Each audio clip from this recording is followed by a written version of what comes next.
সদস্য হয়েও রাজ পরিবারের ইতিহাসটা জানেন না। যারা বলেন ডুম্বুর প্রজেক্ট হওয়ার কারণে রিয়াংরা মিজোরামে চলে গেছে, সম্পূর্ণ ভুল। ডুম্বুর প্রজেক্টের কারণে 2-4 পরিবার রিয়াংর মিজোরামে যায়নি। আজকে বলতে বাধ্য হয় রিয়াং বিদ্রোহ ত্রিপুরায় কেন হয়েছিল রাজতন্ত্রের বিরুদ্ধে। ইতিহাসটা আগে প্রত্যুত বাবুদের জেনে নিতে হবে। সেই রিয়াং বিদ্রোহকে দমন করতে সেখান থেকে হাজার হাজার রিয়াং শরণার্থী গিয়েছে, মিজোরাম সহ আশপাশ অঞ্চলে আশ্রয় নিয়েছে।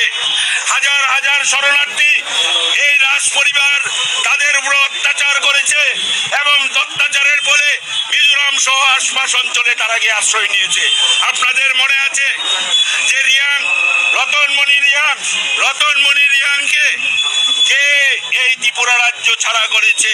রতনমণি রিয়াং কিসের আন্দোলন করেছিল? আপনাদের মনে আছে? জমাতিয়া বিদ্রোহ হয়েছিল। আপনাদের মনে আছে? কুকি বিদ্রোহ হয়েছিল। আপনাদের মনে আছে শামশের গাজী বিদ্রোহ করেছিল। ত্রিপুরার ইতিহাস জানে না? ত্রিপুরার ভাষা রাষ্ট্রভাষা ছিল একমাত্র পৃথিবীতে। বাঙালি রাষ্ট্রভাষা বাংলা ত্রিপুরা ছিল।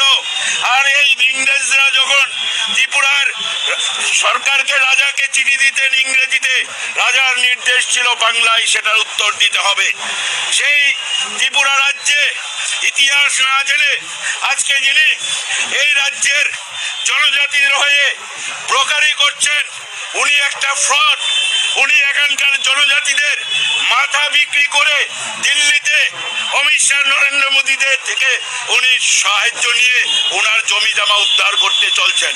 উনি ককবরকও জানেন না, উনি বাংলাও জানেন না। ওনার সঙ্গে ত্রিপুরার কোনো স্বার্থের যোগাযোগ নেই। আমরা যারা ত্রিপুরাবাসী, ত্রিপুরা রাজ্যের জনজাতি, আমরা যারা ত্রিপুরা রাজ্যের মানুষ, আমরা ত্রিপুরাকে দেখব, ভবিষ্যৎ ত্রিপুরা গর্ব।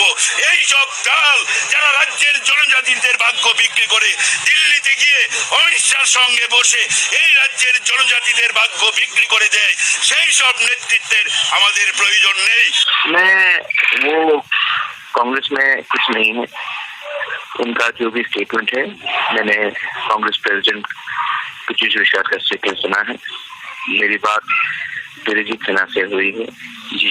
उन्होंने भी फोन करके उन्होंने कहा है कि जो सुबल भौमिक ने बोला है वो ठीक बात नहीं है और वो कांग्रेस का ऑफिशियल पोजीशन नहीं है। मैं पॉलिटिक्स में नहीं हूँ और जहाँ तक मुझे खबर है Subal Bhowmik is in touch with BJP के लीडर्स एंड एमएलए जी। तो सुबल भौमिक ही बीजेपी के लीडर्स के इन टच में है। मैं उनका जो बात है मैं सीरियसली नहीं लूंगा। जिस दिन ये रैली का बात उठेगा वो पहला इंसान होगा जो वापस बीजेपी में घुसने की कोशिश करेगा।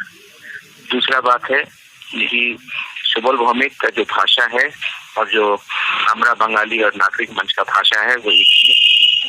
तो कम्युनल पॉलिटिक्स कौन कर रहा है मैं जानता हूँ। मैं एक ही एसपी में लीडर हूँ जिसने ओपनली कहा है कि बंगाली के ऊपर अटैक नहीं होना चाहिए। ये जो सीएए का बिल पास हुआ है वो त्रिपुरा के बंगाली ने डिमांड नहीं किया। ये बिल दिल्ली ने पास किया है, हमसे किसी से पूछ के नहीं किया। तो मेरा स्टेटमेंट एकदम क्लियर है जी। और देखिए सुबल भौमिक जैसा घटिया इंसान के बारे आप भी इतना इम्पोर्टेंस मत दीजिए। उसने सबके बारे बहुत कहा है। एक व्यक्ति जो 5 साल में 5 पार्टी बदले, उनको वफादारी के बारे, लॉयल्टी के बारे कुछ नहीं कहना चाहिए। आज तक मैंने राहुल गांधी, सोनिया गांधी के खिलाफ एक शब्द नहीं कहा है। मैं हमारे एक पर्सनल रिश्ता भी रहता है और मैं पॉलिटिकल लैंग्वेज को इतना नीचे नहीं करना चाहता हूँ। और रहा बात सुबल भौमिक का, वो यूपी में कुछ एमएलए लोग हैं, गोवा से मिस्टर फलेरिया है, ये सब को अगर कांग्रेस हटा दे तो आने वाले दिन में कांग्रेस का पोजीशन अच्छा होगा। मैं कांग्रेस में नहीं हूँ, मैं कांग्रेस में जाने वाला भी नहीं हूँ और मैं कोई नेशनल पॉलिटिकल पार्टी के साथ मेरा कोई रिलेशनशिप नहीं है।